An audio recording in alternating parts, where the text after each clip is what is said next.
How are you feeling today to go to Mount Kenya Castle? I'm feeling excited. I'm feeling very energized. I'm just a happy girl. Wow, how can you encourage someone like you out there?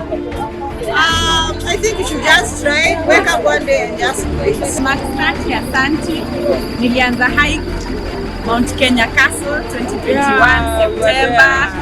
I was very unfit and very fat. Right now I'm very fit and very beautiful.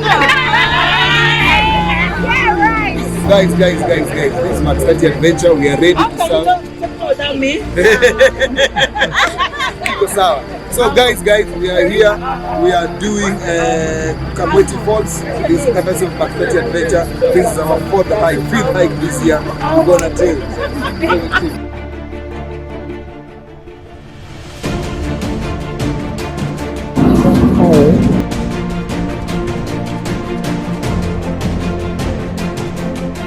Usikubali finja.